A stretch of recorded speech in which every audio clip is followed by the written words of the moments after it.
there normally is a reason. It's very rare that a child just doesn't want to go to school for no particular reason. Sometimes they do something really well, and yes, praise them for that. But sometimes they might do things that aren't so great, and they just need to be told in a nice way, but they do need to be told. Rather than giving demands all the time, think about a different way to phrase your sentences. You need them to think about it, because if you just keep telling them, you're always going to keep telling them. Hello everyone, welcome to Wisdom for Exploits. I am your host, Bola Amore. Today's focus is one question many parents ask. Is it just behavior, or is my child struggling? Is your child really being naughty, or are they actually struggling? If you have ever been told they just need discipline, but deep down you feel there is more going on, this conversation is for you. I am honored to introduce my amazing guest, Sandra, and Sandra is a teacher and the co-founder Childwise. We are excited to hear from her insights and experts on this important topic. Before my guest introduces herself in details, please do not forget to subscribe to our channel and click the notification bell to be notified whenever we upload new episodes. Over to you, my guest. Could you please introduce yourself? Thank you for having me. So my name's Sandra. I am a mainstream teacher of about 17 years. And part of that, I also worked in some schools for children with autism. And from that experience, so working in mainstream schools, classes sizes were getting quite big, and there were a lot of kids really that had differences that were quite difficult to understand at times. So that's why I went and worked in some special needs schools to try and figure out what was going on and to learn more about it. And from that experience, we then created our company called Childwise. And Childwise is an online platform that has a load of multidisciplinary professionals that can support children in all areas of their development, from educational psychologists to speech and language therapists. We've got psychologists, ABA therapists, occupational therapists. Do you know what? I could go on and on for ages, but if you're looking for someone, they're probably on there. Wonderful. That's really nice. So what motivated you to be a teacher? I actually loved sports, and I did originally just want to teach PE, but a friend was a primary teacher, and she got me onto a training course that meant that I could work and do my studies at the same time. So that's kind of how I got into it. Wow, that's fantastic. Okay, today's topic, as I said, is centered on, is it behavior or is it my child struggling? Mm-hmm. So the first question to you, Sandra, is what is the biggest mistakes parents make when they assume a child is just being naughty? Firstly, I think it's just not listening. Really sit down and take the time to find out why they're not behaving. They could just be scared, or they don't know what's going to happen that day, or they don't really know what you want them to do. So if you just sit down and really listen and see what it is that they want, then you might be able to help them. And, you know, I think sometimes kids are smarter than we really give them credit for. If you make empty threats and you don't follow through, they're going to know when you're telling them off, or you're going to say you're taking something away that you're actually not going to do. They're going to continue to do that because they know that, well, it's not going to happen, so I don't really have to listen, do I? Mm-hmm. You know, there's lots of other reasons, like not managing your own emotions. So if your kid's shouting and they're upset, and then you start shouting back and reacting rather than just listening to them, I think the shouting really just fuels the fire. So they can't hear you because they're already not regulated, and you're not really hearing them because you're not regulated either. So that doesn't help. And in all honesty, I just think actions speak louder than words. If your child's not doing what you want, then just find out why. it could just be that they're excited, or they're scared because they've got a spelling test this afternoon, or they're a bit worried that their friend's taken their pencil home and they want it back. It's the littlest things that can trigger the most difficult behaviours. And I guess as a parent's job, it's trying to work out why they're doing that, not blaming them, just trying to figure out why. And also, kids need boundaries, they need routine. And if you give them set boundaries and they know that they have to go to bed by 8 p.m. and they know that every night they have to do their reading before they go to bed, and they know that every morning they get up at 7 a.m. and they have their breakfast, then their routine, their expectations are there, that they know what they have to do. They might try and push the boundaries, and that's okay, that's what children do. But having that guidance and that routine does make it easier for them to manage. Well, thank you for that. Thank you. So my next question is, what are the early signs that behavior might actually be a sign of struggle? The behaviour pattern, if it's consistent and it continues to happen even after you've tried to make positive changes. An example might be, I knew a child who was really struggling every morning to come into school, really clingy to mum, but at school they were fine. They had a lovely day, they enjoyed their time, they had lots of friends. So from my point of view, it was hard to know why the child didn't want to come into school. They seemed like they were coping pretty well. And then between us, but mostly what mum figured out, was that actually the child was really struggling to read. And because they didn't understand why they were on such a reading level, but their friends were improving much faster than them, then that was triggering all of these behaviours. So when that was figured out, the behaviour was put into place, and actually the child's whole attitude changed, not right away, but over time. And then now they're much more confident at school, that they had the support that they needed, and their reading obviously improved. And kids, when they get support in school, other kids are interested. They don't judge like we probably assume that they might. So they actually want it, or they want to have a go. So it gave this child a talking point and something that he could talk to his friends about, and then they sort of understood him a bit more, which made his schooling life a bit easier. I think that's very good, though. That's really good, because it's good sometimes to understand why kids doesn't want to go to school. But some parents will just they don't want to understand that the child is saying, I don't want to go to school. It could be for some reason. Maybe it could be that some friends as well, they are threatening him or her. You understand? It could be that. So parents as well, that's really good. They need to really come to the level of that child. Ask, why do you don't want, or why don't you want to go to school? You understand? Not that imposing that, oh, you must go. I think that they will probably struggle to say exactly why. And that's why it's probably good to have open communication with the school about it. And then you can try and pick up different signs and behaviours that will help figure out what the problem is, or the cause, because there normally is a reason. It's very rare that a child just doesn't want to go to school for no particular reason. Okay, that's fine. Thank you for that. What are some well-meaning parenting strategies that can actually make a struggling child's behavior worse? Okay, I think there's a few. I'll just name some of them, but constant praise. You think that you might be building self-esteem, but actually children need to hear the truth.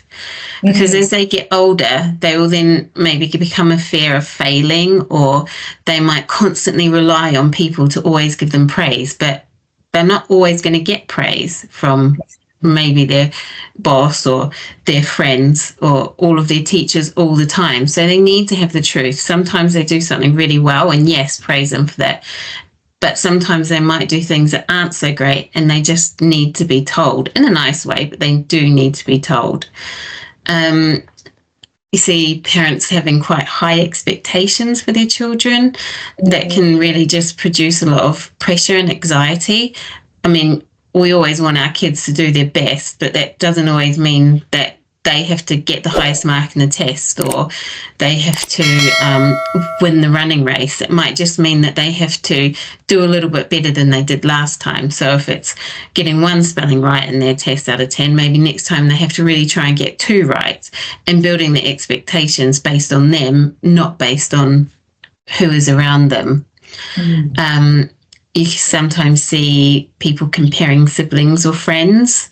Oh. You know, we've all done it, including myself. You know, it's hard not to, but if you're saying, oh, you know, your younger sister's reading at a high level to you, it's not going to make them go, oh, I'm going to go read more now. It just means that they're probably going to feel bad because their younger sister is reading better than them. And I think the last one sort of is parents that tend to be their child's friend first before, and a parent second. So wanting to be liked and being, you know, friends with them rather than setting boundaries and being their part of their authority and making sure that they're sticking to the rules, and maybe not rules is not the right word, but making sure that they've got a set of boundaries to follow, rather than just being their best buddy. I think that one is very important. You know, that one is very important. So how can parents start a positive conversation with school if they think their child is struggling?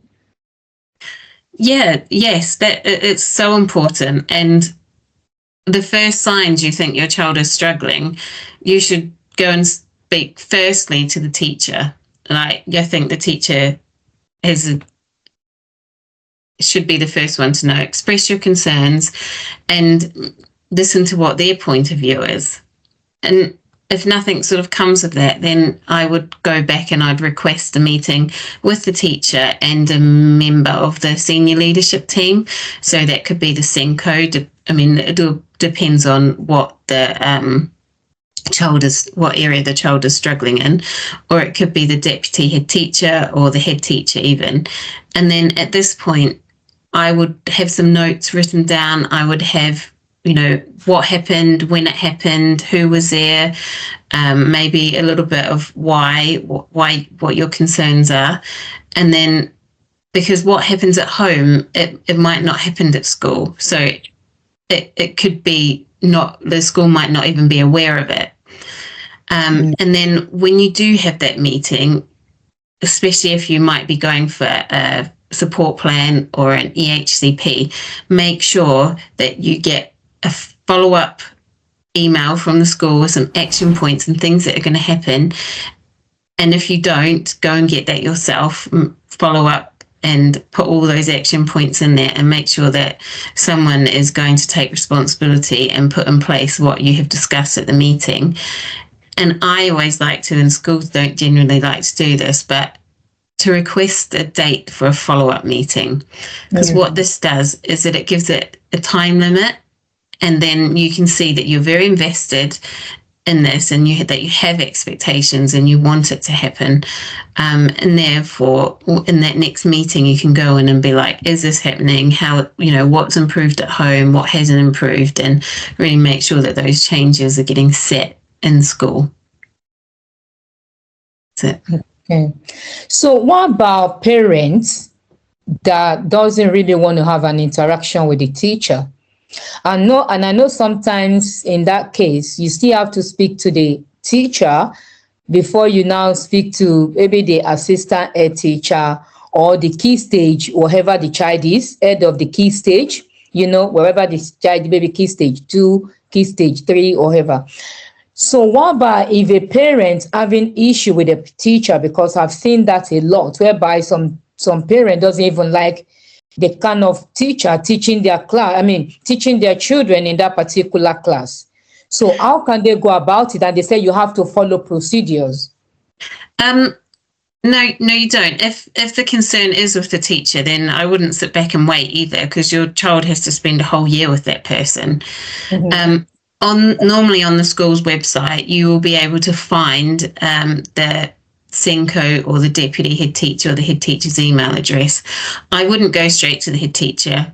I mean, you can, it depends what the concern is. But I would probably go for the deputy head or the SENCO and send them an email and request a meeting.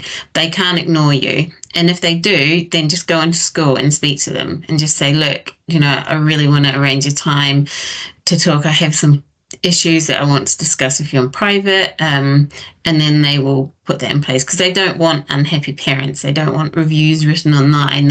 They want to make sure that every child in the school is safe. It is in their best interest. So it is important to have that meeting, and the teacher will be told, but if the senior leadership is good, then they will say it in a way that's diplomatic and not upsetting towards a child. Okay, that's fine. Thank you for that. Thank you. So if a parent realizes today that their child is struggling, where can they go for support outside school? Okay, so there's lots of different places that they can go. Firstly, they could go and speak to the GP. They could express their concerns, and then the GP will refer them to the different resources that they have, and that could include long waiting lists though. Otherwise, there are platforms like Childwise where they will be able to access different professionals depending on what the support is that the child needs. Our platform is all online, so all the consultations would be video consultations. It could be that they want to have support because their child isn't managing routines in the morning, so they might want to speak to a psychologist, or they might be feeling really anxious, or they might need someone to speak to their feelings, talk to someone about their feelings. So they might need to see a counsellor or a CBT therapist. And with Childwise, that's all saved on a record. So if they have support through a psychologist, the psychologist would have access to what support they'd also had with any other professionals on the platform. And again, that can all be shared with the school.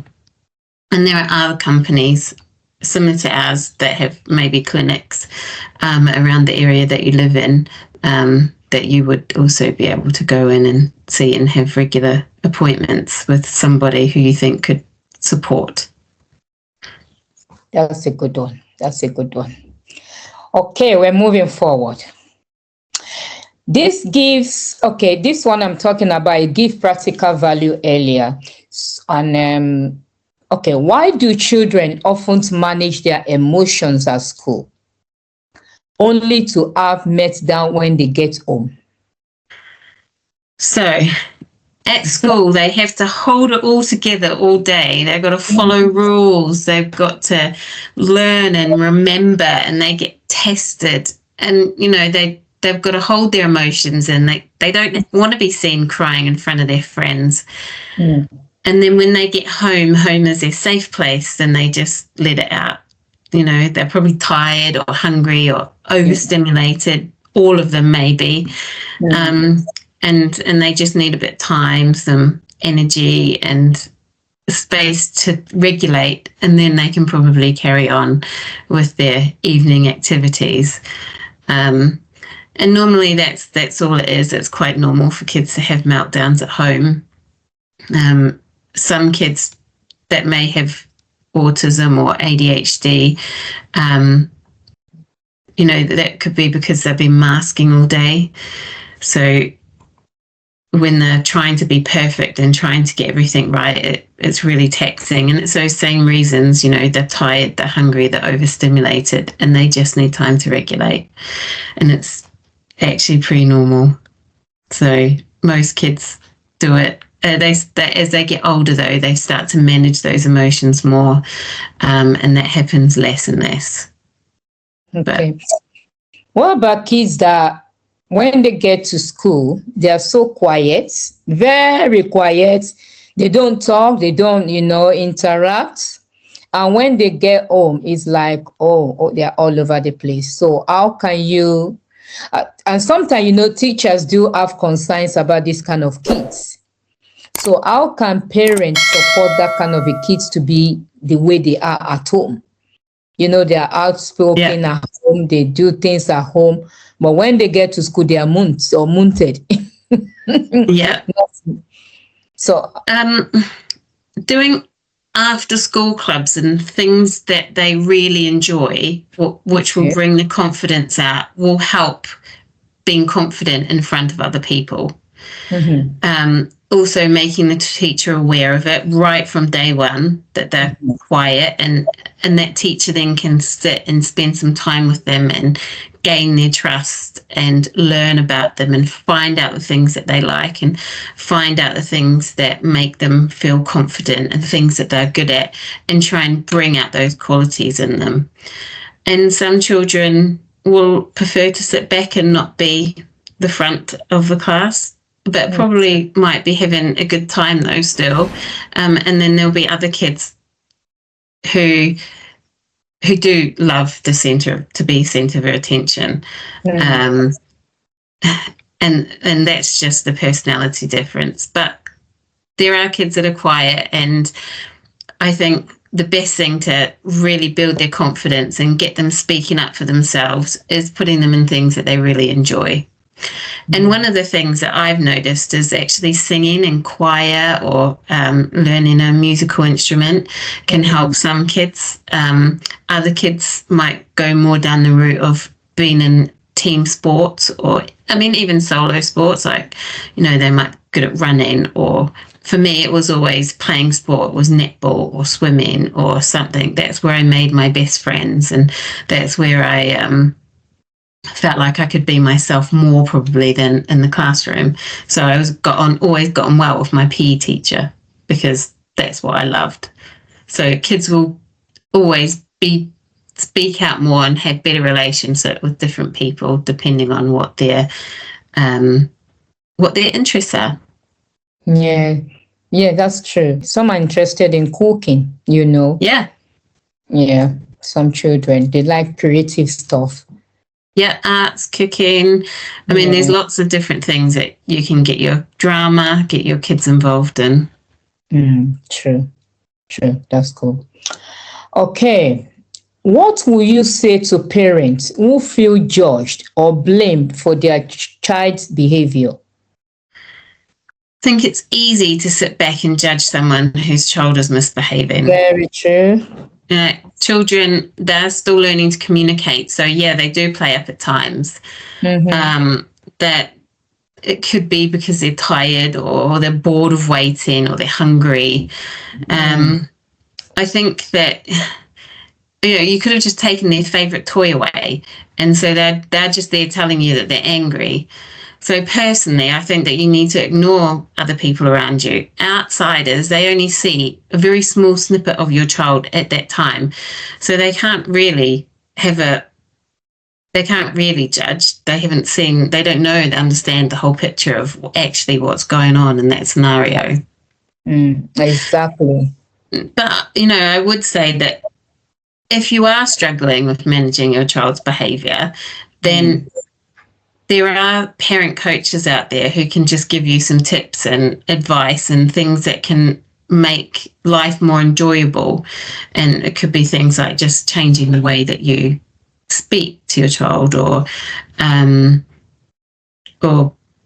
making sure that they know exactly what's coming up and what's happening. Just putting in some things that would just make parenting a little bit easier, I guess. I've come across a lady. She was telling me that they went, like eating out, family eating out, and little kids will not sit down on the chair. She was throwing all the spoons, all the plates, messing around everywhere, screaming and all those stuff. So for that parent that, she's tried everything she could, to make that child put that child in order. And now they went out as a family dinner time. This child is rolling on the floor, throwing away spoons. We have so many children like that. And people were looking at them. What else can you tell this kind of parent that have tried their best, you know? I think they're telling you they don't want to be there for whatever reason. Maybe they're bored or they're tired, or if it's like a dinner out in the evening. There are things that you could do to make, you could give the child a nap before she goes out so that she's not tired. Okay. And take some toys and games and things that she has to do at the table. You often see families out for dinner and there's kids there watching YouTube or on their devices. And before I had kids, I said, I'm never going to do that. And actually, I have done it, because sometimes I want to sit there and have a conversation at the table as an adult, and my children aren't always going to be involved in that. So yeah, they can have a device when I say they can have a device, and that will let me have what I want going out for dinner, but also they can have a little bit of entertainment too, as well as we always take colouring and other things like that. And then when their food comes, that all goes away, and we would eat dinner like we normally do. But if you don't sit at home at the table and have dinner, that child doesn't know that when you go to a restaurant, you have to sit at the table and have dinner. So maybe look at the expectations at home around dinner time, as well as what you expect when you go out for dinner. That's a great one, because if they're not doing it at home and now they want to sit at the restaurant having dinner together, the child will be saying, this is strange, isn't it? We don't do this. It could be, or it just be that the child is just naughty generally. Yeah, I mean, there could be lots of different reasons why. But it's just trying to work out what that one reason is, and maybe learning it at home before learning it when you're out. Yeah, because not all families. I remember one time when I was in college, and this guy was saying that, you know, every time it was a Bible college though. So the guy was saying that he loves the way we sit down, you know, when we're having the lunch. So all the students will sit down with actually, I love it myself, the Bible college, and we'll put the way they set the restaurant table for the student, they put all the food on the table. So you have to serve each other, you know. You serve, it's not that you put your plate and sit down, go to, yes. So they serve each other like you do at home. You put in a bigger plate and everybody serve. And the guy was saying that, I said, I love this. He said, because in their home, they don't sit together eating. You know, so many people have this background, and when they now go outside, say, come on, don't pretend. You know, we don't do this at home. Yeah, exactly. You know, so when the guy was saying, I said, wow, that's really good. And truly, it might not be the parent fault. It could be the parent. So people, you see, it's a generational something. People keep going, I don't see my parent doing this, so why should we do that in my home? And now you want to go out and mingle with your friends. And now this child is screaming, troubling, and saying, we don't do this in our home. So why are you pushing me into this now? Anyway, let's move on. But also, like, both parents are working now. So it could be that you want to get dinner on the table for the kids so they don't have lots of snacks after school, and then that means that you don't always have dinner together at the table, and that's just because, you know, that's what you have to do in the evenings during the week. So there are lots of reasons why those traditions suddenly might be starting to change. It's true. Okay, my next question is, how do teachers and parents perceive the same child differently? I know we mentioned a little bit that, you know, sometimes when a child is quiet at home, and they are lively at home and they are quiet in school. So how do we? So I think this question interchange or interact or intermeeting. Let me just put it that way. So how can teachers and parents perceive the same child differently? Well, firstly, school and home they have very different demands. So school is structured, they have rules to follow, and the kids have to work quite hard. And then home is more relaxed. It's their safe space. So they can be exactly who they want to be, and they can unravel, and they have their freedom there. They're with the people that they trust the most. Okay. And also, I think to some extent, children only let schools see what they want them to see.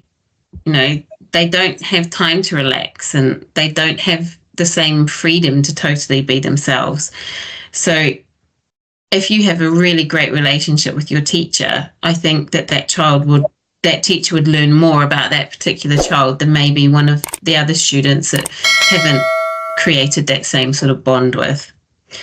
I think when kids, as they get older, particularly in primary school, and they start going on like big day trips or overnight trips, that's when you can really start to see maybe what goes on more at home, because when you're spending a night or two away on a school camp with some kids, you have a lot of fun, and you're not going out to playtime at 10:15, and you're not having your lunch at 12:30, and in between that you've got to fit maths and you've got to fit English, and it's just a very different atmosphere when you're away for that week on school journeys with those kids. And so you actually get to know them as little people, and you have different conversations, and you do fun things together. So that's when you actually start to see what they're like at home. Just because of, I guess, the environments shape how they behave. Okay, that's good. Thank you. So how can parents decide when to move beyond phrase thinking and offer support instead? Okay, so phase thinking it's very comforting. You know that the behavior will pass, but it can be risky because it may delay the support that the child actually needs. So I think as long as you monitor the behavior and you just think about, is it getting worse? Is it affecting other parts of family life? And how long has it been going on for? Is it weeks? Is it months? Is it days? Like, those are the things that you need to really monitor. But, you can speak to a professional and get help, even if you think it is a phase, because the professional can give you advice and they can make that phase easier to manage. And then if it turns out that it's not a phase, you've already started that process. And that will only support the child's development. Okay. That's good. Thank you.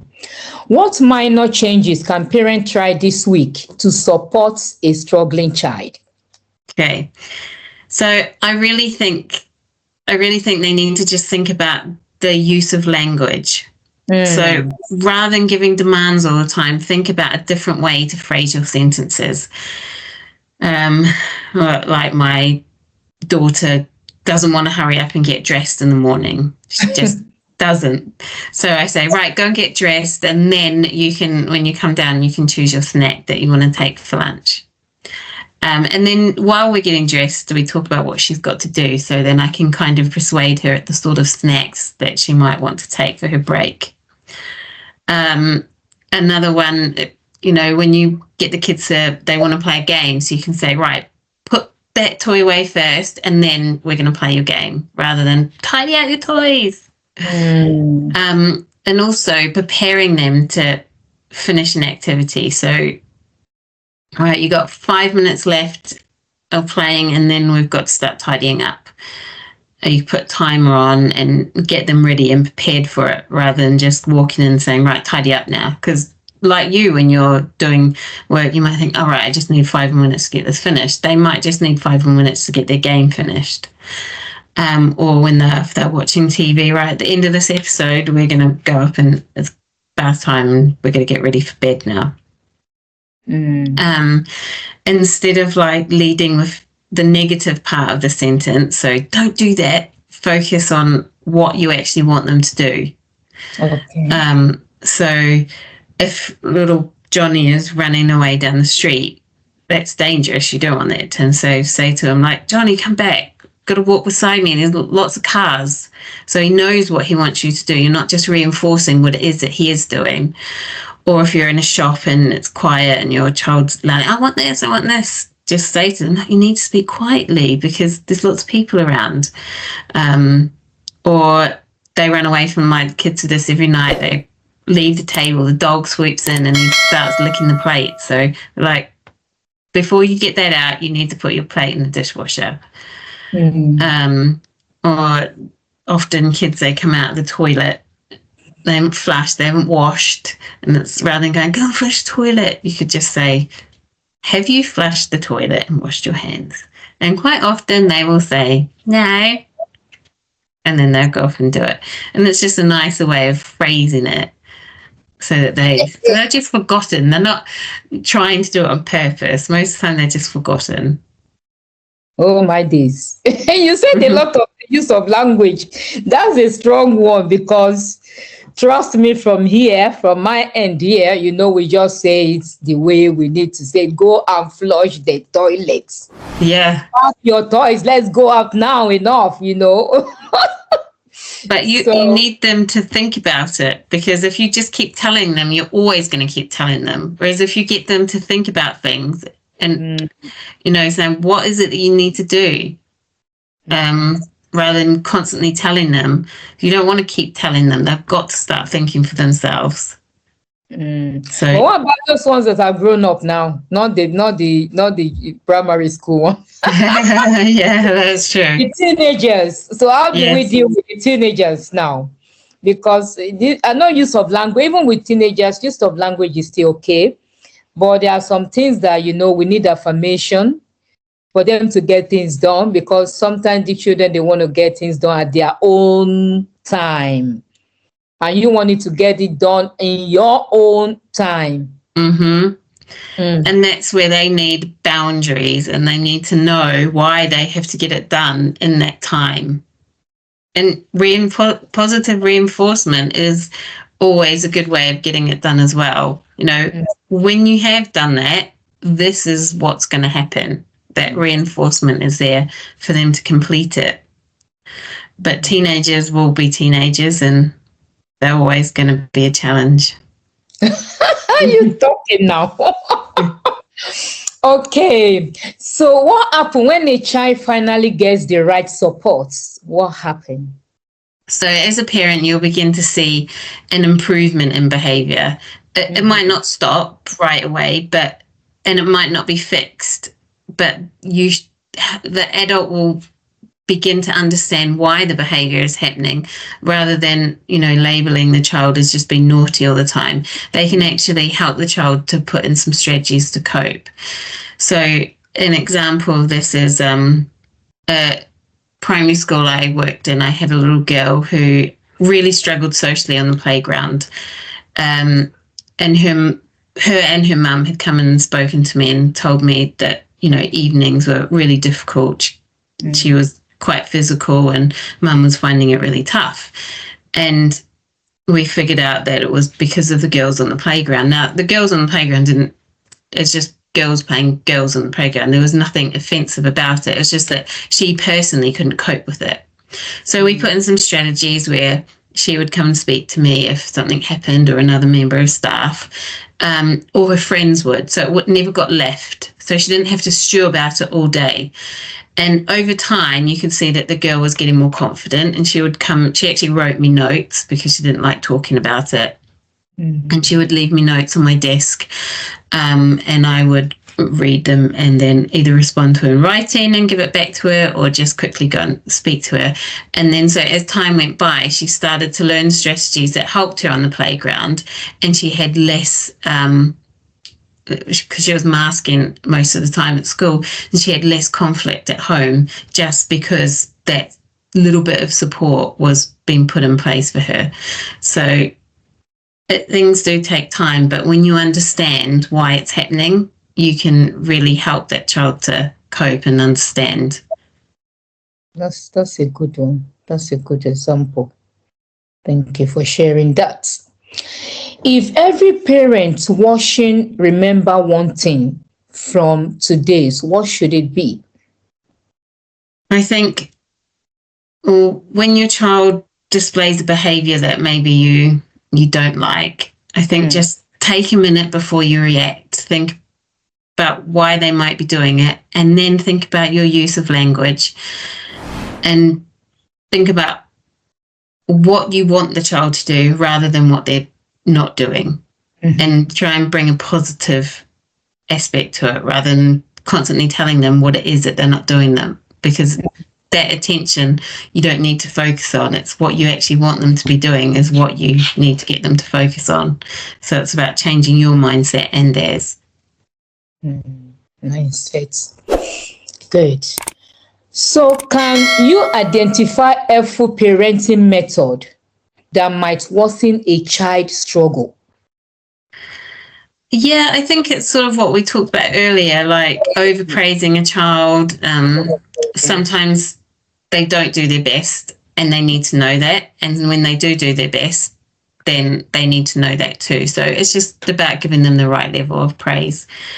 When a child is anxious or overwhelmed, trying to force them to feel okay isn't going to toughen them up, but giving them a little bit of time to regulate and trying to understand why they might have been upset or overwhelmed